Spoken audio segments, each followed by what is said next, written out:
شیخ صاحب ان سے ملیے، آپ آج ہی دارالحکومت سے تشریف لائے ہیں۔ ایس پی نے اجنبی انگریز کی طرف اشارہ کیا۔ میں نے اس کی طرف مسافے کے لیے ہاتھ بڑھایا۔ مسٹر مائیکل، آپ اس تحقیقاتی کمیشن کے ایک ممبر ہیں جو کہ آپ کے بارے میں چھان بین کرنے کے لیے دارالحکومت سے یہاں بھیجا گیا ہے۔ میں نے مائیکل کی طرف دیکھا، میں اس کی آنکھوں میں دیکھ رہا تھا۔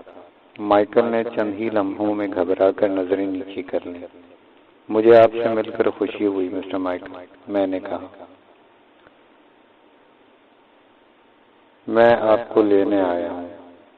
ہمارا چیف جان ولیم آپ کی گرفتاری کا آرڈر دیا ہے، مائیکل پہلی مرتبہ بولا۔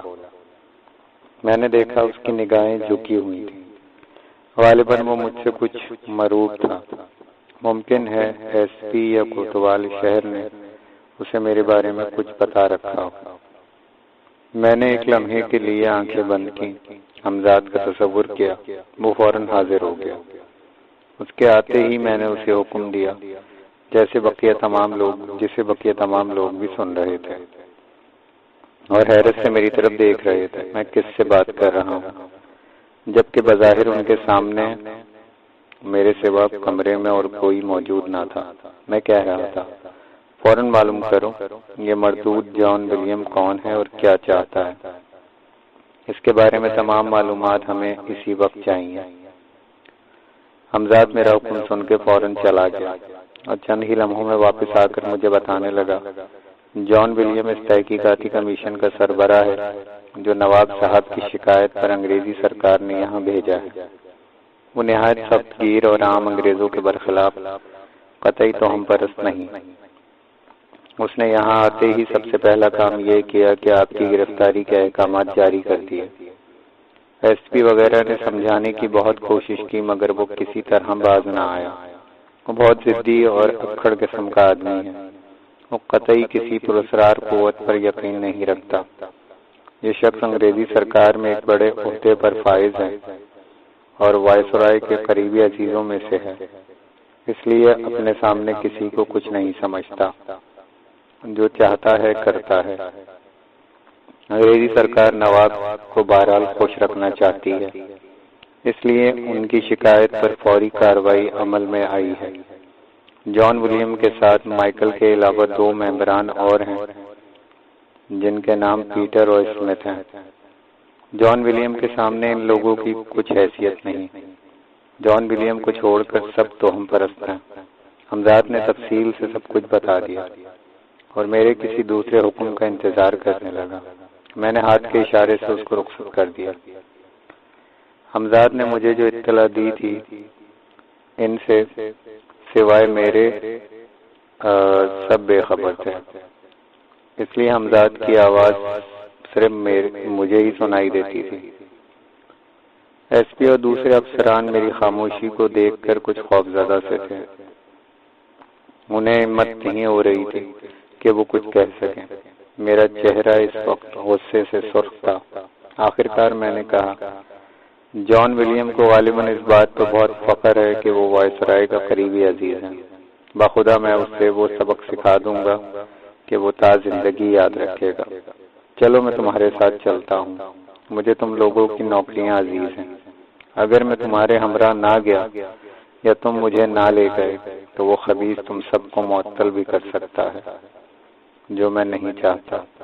میری بات سن کر ایس پی کی آنکھیں فرط عقیدت سے بھیگ گئیں اور اس نے آگے بڑھ کر میرے ہاتھ چومتے ہوئے کہا، سرکار ہم مجبور ہیں، بے بس ہیں۔ آپ حکم فرمائے تو میں ابھی یہ ذلیل نوکری چھوڑ دوں جس کی وجہ سے خود میں اپنے مرشد کو گرفتار کرنے آیا ہوں۔ سرکار مجھے حکم دیجیے۔ نہیں، ہرگز نہیں، میں نے کہا اور مائیکل کی طرف دیکھا جو اب تک کسی قدر سہما ہوا سا دکھائی دے رہا تھا۔ اس کے علم میں تھا کہ جان ولیم وائسرائے کا قریبی عزیز ہے اور یہ بات بہت کم لوگ جانتے تھے۔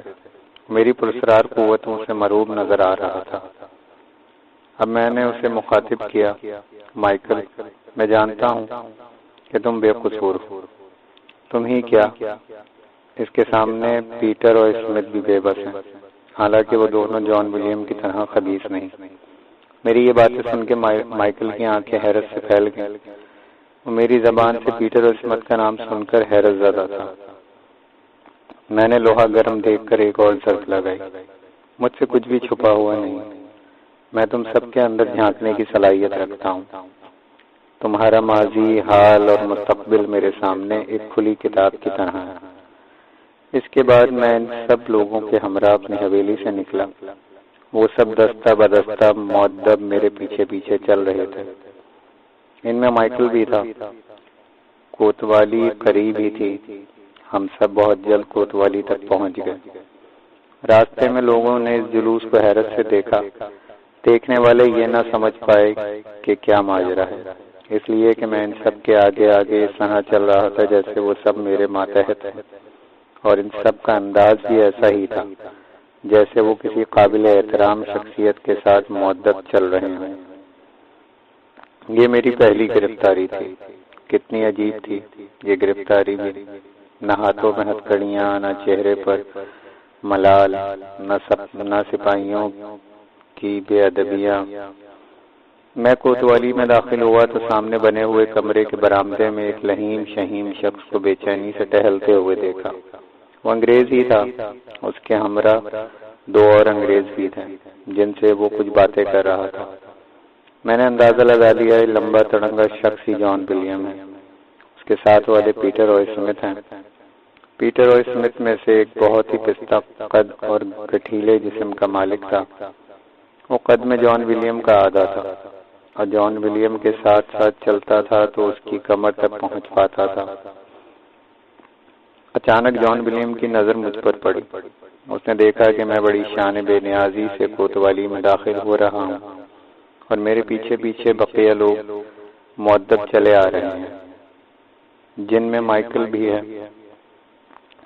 اب میں اس سے صرف چند گز کے فاصلے پر تھا۔ جان ولیم ایک دم چیخ پڑا، مائیکل، کیا میں نے ان احمقوں کے ساتھ اسی لیے تمہیں بھیجا تھا کہ تم بھی انہی کے ساتھ بیوقوف بن جاؤ؟ تم نے اس خطرناک مجرم کو ہتھکڑیاں کیوں نہیں پہنائی؟ میں تم سے جواب طلب کروں گا۔ بالکل سر، پستہ قد نے ہاں میں ہاں ملائی۔ تم چپ رہو ولیم۔ میں نے سوچا تو یہ ہے کہ پیٹر یہ بھی حرام زادہ معلوم ہوتا ہے، دوسرا یقیناً اسمتھ ہے۔ مائیکل اب سامنے آ کر تھر تھر کانپ رہا تھا۔ وہ صرف اتنا کہہ سکا، سر میں دفع ہو جاؤ یہاں سے۔ ولیم دھاڑا، اور تم سنو احمقو، ولیم نے ایس پی اور کوتوال شہر کو مخاطب کیا، اسے حوالات میں ڈال دو، اس پر کڑی نگرانی رکھو، کوئی اس سے ملنے نہ پائے۔ ایس پی ذرا جھجکا، لیکن ولیم کی دوسری پھٹکار پر وہ بوکھلا گیا اور میری طرف دیکھے بغیر اس نے میرے ہاتھ پکڑا اور سامنے بنی ہوئی حوالات کی طرف چل پڑا۔ میں خاموشی سے اس کے ساتھ چل رہا تھا۔ حوالات کے باہر کھڑے ہوئے سپاہی نے اسے سلوٹ کیا اور فوراً حوالات کی سلاخوں والا دروازہ کھول دیا۔ جب ایس پی مجھے حوالات میں بند کر رہا تھا تو میں نے دیکھا اس کی آنکھوں سے آنسو بہہ بہہ کر اس کے رخساروں کو نم کر رہے تھے۔ وہ روندے ہوئے لہجے میں گلے کر رہا تھا، مرشد، مجھ گناہگار کو معاف کر دینا۔ میں نے اس کے سر پر ہاتھ پھیرا اور بولا، تم بے فکر رہو، حالات بہت جلد بہتر ہو جائیں گے، اور تم دیکھو گے کہ اس مغرور کا سر ہمارے قدموں میں جھکا ہوگا۔ اس نے جلدی سے اپنے آنسو پہنچے اور بغیر کچھ کہے واپس چلا گیا۔ میں نے حوالات کا جائزہ لیا۔ یہ ایک بہت چھوٹی سی کوٹری تھی جس میں صرف ایک آدمی لیٹ سکتا تھا۔ یہاں بڑا تعفن تھا جو مجھے سخت ناگوار گزرا، مگر حوالات کا دروازہ بند ہو چکا تھا۔ میں دروازے کی سلاخوں سے لگا سامنے دیکھ رہا تھا جہاں ابھی تک جان ولیم وغیرہ موجود تھے۔ میں اسمتھ اور پیٹر سے محض گفتگو تھا اور کوتوالے شہر ایس پی کے برابر کھڑا تھا۔ کچھ دیر بعد میں نے دیکھا کہ جان ولیم نے ایس پی سے کچھ کہا اور اپنے ساتھیوں کے ہمراہ کوتوالی سے نکل گیا۔ صرف مائیکل وہاں رہ گیا۔ جان ولیم وغیرہ کے جاتے ہی ایس پی اور دوسرے افسران فوراً حوالات کی طرف آئے اور مجھے حوالات سے نکالتے ہوئے بولے، مرشد اس زحمت کے لیے ہم معافی چاہتے ہیں، آئیے آپ ہمارے ساتھ کمرے میں بیٹھیں۔ میں ان سب کے ہمراہ حوالات سے نکل کے بڑے آرام دہ کمرے میں آ کر بیٹھ گیا۔ میرے وہاں پہنچتے ہی ایس پی نے اپنے ماتحت کو حکم دیا، دیکھو تم اپنے کچھ آدمی کوتوالی آنے والے راستوں پر سادہ کپڑوں میں متعین کر دو، جیسے ہی وہ لوگ اس خبیث ولیم کو ادھر آتا ہوا دیکھیں تو ہمیں مطلع کریں۔ اس کے ساتھ ہی وہ شخص باہر نکل گیا۔ جیسے ہی ایس پی نے مخاطب کیا تھا، ایس پی نے مجھ سے کہا، مرشد اس ظالم نے مسٹر مائیکل کو اپنے کمیشن سے باہر کر دیا اور فوراً دارالحکومت جانے کا حکم دے دیا۔ اب وہ شام کو آنے کے لیے کہہ گیا ہے۔ مجھے اس کے ارادے خطرناک معلوم ہوتے ہیں۔ وہ کہہ رہا تھا کہ وہ تشدد کر کے آپ سے سب کچھ قبول کروائے گا۔ ہم سب کا خیال ہے کہ آپ اس کے آنے سے پہلے ہی یہاں سے نکل جائیں، بعد میں جو کچھ ہوگا ہم بھگت لیں گے۔ زیادہ سے زیادہ یہی تو ہو سکتا ہے کہ ہم معطل کر دیے جائیں۔ نہیں، یہ ہرگز نہیں ہو سکتا۔ میں اپنی وجہ سے تم لوگوں کو مصیبت میں نہیں ڈال سکتا۔ یہ معاملہ اب میرا اور اس کا ہے، میں بھگت لوں گا۔ تم خاموشی سے سب کچھ دیکھتے رہو۔ یہ میرا حکم ہے کہ تم اس معاملے میں قطعی مداخلت نہیں کرو گے۔ مگر اس کے ارادے تو اس مرتبہ کوتوالے شہر نے کہا، مگر میں نے اس کی بات کاٹ دی۔ کچھ نہیں، تم لوگ بس دیکھتے رہو کیا ہوتا ہے۔ آپ نہیں جانتے، وہ بہت ظالم ہے۔ اس مرتبہ ٹوٹی پھوٹی اردو میں مائیکل نے کہا، مائیکل میری خواہش ہے کہ شام تک تم بھی کسی بہانے رک جاؤ تاکہ خود اپنی آنکھوں سے اس کی بے بسی دیکھ سکوں۔ میں نے مائیکل سے کہا، یہ نہیں ہو سکتا، وہ مجھے فوراً جانے کا بول کر گیا ہے۔ اگر میں نہیں گیا تو خیر تمہاری مرضی، بہرحال تم سن لو گے کہ اس کا کیا حشر ہوا۔ اس کے کچھ دیر بعد مائیکل ہم سے رخصت ہو کر چلا گیا۔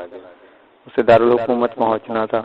جاتے وقت اس نے بھی جھک کر بالکل ایس پی کی طرح میرے ہاتھ چومے تھے اور میں نے اس کے سر پر ہاتھ پھیر کر دعا دی تھی۔ یہ سب لوگ ایک بڑی کوٹھی میں ٹھہرائے گئے ہیں اور اس وقت جان ولیم بھی وہیں گیا ہوا ہے۔ وہ حویلی یہاں سے بہت دور ہے، اس لیے آپ اطمینان سے بیٹھیے، شام سے پہلے یہاں نہیں آئے گا، کوتوال نے کہا۔ اب ایس پی سے بولا، کھانے کے وقت قریب ہے، میں گھر سے کھانا منگا لیتا ہوں، کیا خیال ہے آپ کا؟ کھانا کھایا جائے؟ اس کی ضرورت نہیں، آج ہم تم دونوں کی دعوت کریں گے، بولو کیا کھاؤ؟ میں نے دونوں کی طرف دیکھ کر کہا۔ ایس پی نے کہا، نہیں مرشد، میں اپنے گھر سے کھانا منگا لیتا ہوں، آپ اپنے اس خادم کو بھی خدمت کا موقع دیجیے۔ میں اس کی بات سن کر مسکرایا، مگر ہمیں تو بھوک بہت زور کی لگ رہی ہے، کیا تم 1 منٹ کے اندر کھانا منگا سکتے ہو؟ میری بات سن کر وہ لاجواب ہو گیا۔ یہ تو مرشد ہی کے بس میں ہے، اس نے سر جھکا کر کہا، تو پھر ہماری دعوت قبول کرو، عزت افزائی ہے مرشد کی۔ میں نے حمزاد کو طلب کیا اور اس سے بہترین کھانے لانے کو کہا، اور ساتھ ہی مجھے نہ جانے کیا شرارت سوجی۔ میں نے حمزاد سے کہا، سنو، وہ اپنے 30 مارخان جان ولیم اور اس کا حرامزادہ ساتھی پیٹر آج دوپہر کا کھانا نہ کھا سکے۔ اسمتھ کو تم معاف کر سکتے ہو۔ وہ میرا حکم سن کر چلا گیا۔ پھر چند ہی لمحوں میں ہم تینوں کے سامنے بہترین کھانے چنے ہوئے تھے۔ کھانا وغیرہ کھا کر میں نے پھر حمزاد کو طلب کیا اور اس سے جان ولیم کا حال معلوم کیا اور رخصت کر دیا۔ میں ایس پی کو بتا رہا تھا، تمہارا شیر سخت غضب میں مبتلا ہے۔ مجھے ابھی معلوم ہوا ہے کہ جیسے ہی خانسامہ نے اس کے سامنے کھانا لگایا اور اس نے کھانے کے لیے ہاتھ بڑھایا، سالن کی پلیٹ خود بخود اس کے صاف و شفاف کپڑوں پر اوندھی ہو گئی۔ یہی حال اس کے بونے پیٹر کا ہوا۔ وہ اپنے ماتحتوں کے سامنے بہت شرمندہ ہوا۔ اس نے پھر کپڑے بدلے، دوبارہ کھانا کھانے بیٹھ گیا۔ اس مرتبہ کھانے کی پلیٹ نے اس کے چہرے کو ہدف بنایا۔ وہ چیخنے لگا، اس کی آنکھوں میں مٹی بھر گئی۔ اب وہ اپنے بستر پر پڑا بھوک سے تڑپ رہا۔ اس میں اب اتنی ہمت نہیں کہ دوبارہ کھانا کھانے بیٹھے۔ بونا بھی بھوکا ہے، البتہ اسمتھ کھانا کھا چکا ہے۔ اس نے ولیم کو سمجھایا بھی کہ وہ مجھے رہا کر دے، ورنہ اسی طرح مصیبتوں اور عذابوں میں مبتلا رہے گا، مگر اس نے سختی سے اسمتھ کو ڈانٹ دیا اور کہا کہ شام کو وہ میری کھال میں بھوج بھر دے گا۔ میں نے تفصیل سے تمام بات ایس پی اور کوتوال کو بتائی۔ ان کے چہروں سے پتہ چلا تھا کہ انہیں میری بات کا پورا یقین ہے۔ میرے علم میں تھا کہ حمزاد کے نادیدہ ہاتھوں نے جان، ولیم اور پیٹر کی یہ درگت بنائی ہے، لیکن میں نے حمزاد کے بارے میں ایس پی اور کوتوال کو کچھ نہیں بتایا۔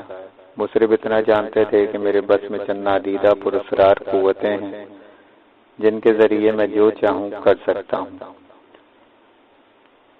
انہی خوش گپیوں میں شام ہو گئی۔ کچھ دیر بعد ایس پی کے ماتحت نے اطلاع دی جان ولیم اور اس کے ساتھی کوتوالی کی طرف آ رہے ہیں۔ میرے ایما پر ایس پی نے مجھے پھر حوالات میں بند کر دیا۔ میں نے دیکھا جان ولیم آندھی طوفان کی طرح کوتوالی میں داخل ہوا۔ کوتوال اور ایس پی اپنی اپنی کرسیوں سے اٹھ کھڑے ہوئے، جو ولیم کی اطلاع پا کر برآمدے میں بیٹھے تھے۔ جان ولیم نے آتے ہی میز پر ہاتھ مار کر کچھ کہا۔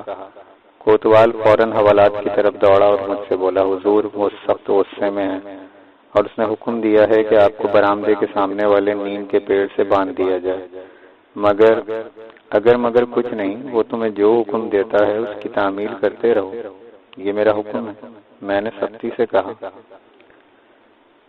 کوتوال میرا انداز دیکھ کر کانپ گیا۔ وہ میری خفگی کسی طرح بھی نہیں چاہتا تھا۔ وہ مجھے لے کر برآمدے کے سامنے آیا اور سپاہیوں کو حکم دیا کہ مجھے پیڑ کے تنے سے باندھ دیں۔ سپاہی محو حیرت تھے کہ یہ کیا ماجرا ہے، ابھی وہ شخص جس کا اتنا احترام کر رہے تھے اس کی یہ درگت بنا رہے ہیں۔ سپاہی پہلے کچھ جھجکے، لیکن جان ولیم کی ایک ہی پھٹکار نے جیسے ان کے مردہ جسموں میں روح ڈال دی۔ ان کے ہاتھ اب مشینی طور پر چل رہے تھے۔ اب وہ مجھے پیڑ کے تنے سے باندھ رہے تھے۔ چمڑے کا بھیگا ہوا کوڑا ولیم ڈھاڑا۔ کچھ ہی دیر میں دو سپاہی ایک کوڑا اٹھا کر لائے جس میں چمڑے کی دو کوڑے بندے تھے جو بھیگے ہوئے تھے، جسے سپاہی نے مجھے باندھ کر الگ ہٹے۔ جان ولیم ایک کوڑا اٹھا کر میری طرف بڑھا۔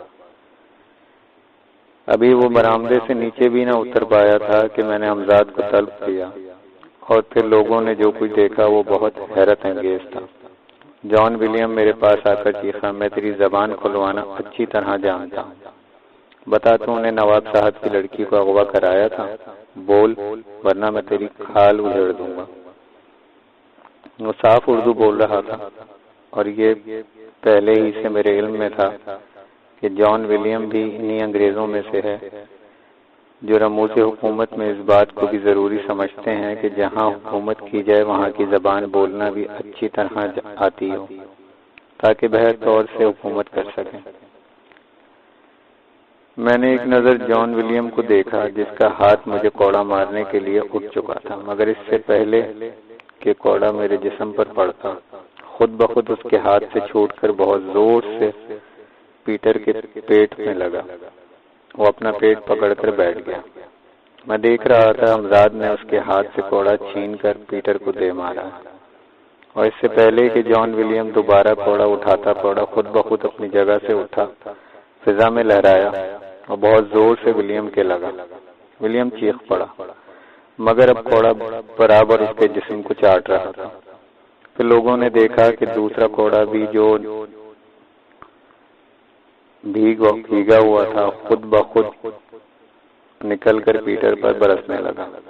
جان ولیم اور پیٹر دونوں ہی بری طرح چیخ رہے تھے۔ اسمتھ بقیہ لوگوں کے ساتھ دور کھڑا یہ سب کچھ حیرت سے دیکھ رہا تھا۔ وہ تمام لوگ بہرحال یہ سمجھ چکے تھے جو کچھ ہو رہا ہے وہ میری ہی پراسرار قوتوں کا کرشمہ ہے۔ اچانک پیٹر پٹتے پٹتے بھاگ کھڑا ہوا۔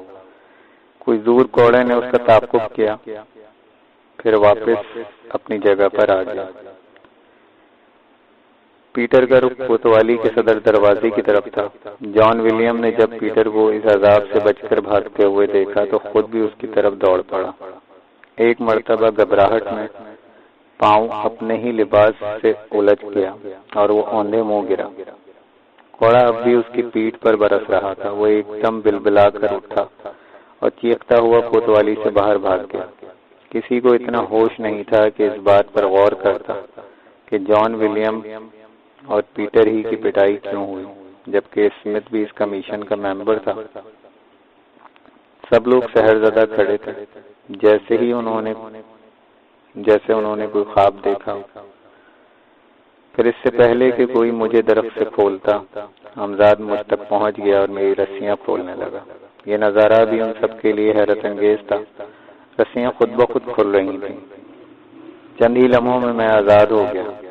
برآمدے کی سیڑھیاں چڑھ کر میں ایس پی اور کوتوال کے قریب پہنچا تو جیسے انہیں ہوش آ گیا۔ ابھی میں ایس پی سے کچھ کہنے ہی والا تھا کہ اسمتھ میرے قدموں میں گر پڑا۔ وہ نہ جانے کیا کیا کہہ رہا تھا۔ میں نے جھک کر اسے اٹھایا اور تسلی دی۔ ہم تم سے بہت خوش ہیں کہ تمہارا دل روشن ہے۔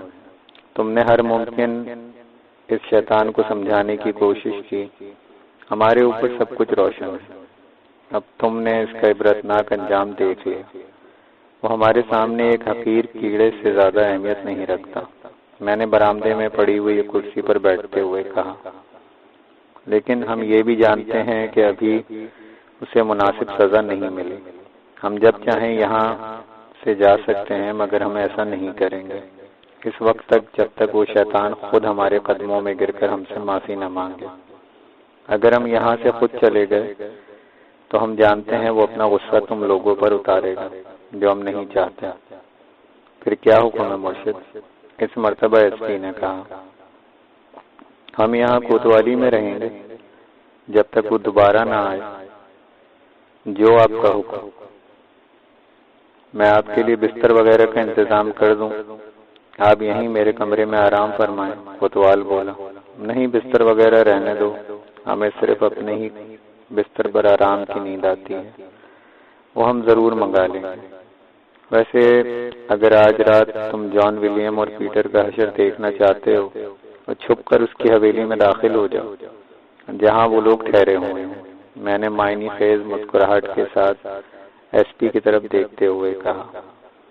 دوسری صبح ایس پی کوتوال کو گزرتے ہوئے واقعات سنا رہا تھا اور میں خاموشی سے سب کچھ سن رہا تھا، اس لیے کہ میرے تو علم میں تھا کہ رات بھر حمزاد نے ولیم اور پیٹر کو تنگ کیا ہے اور سونے نہیں دیا۔ ایس پی کہہ رہا تھا اس وقت رات کے تقریباً 12 بجنے والے تھے۔ جان ولیم کا لیمپ مدھم جل رہا تھا، شاید اس نے سونے سے پہلے لیمپ کی لو نیچی کر دی تھی۔ پہلو کی کھڑکی کچھ کھلی ہوئی تھی، جس سے لگا ہوا میں خاموشی کے ساتھ کمرے کے اندر کوئی دیکھ رہا ہے۔ ولیم کراتے کراتے آخر سو گیا۔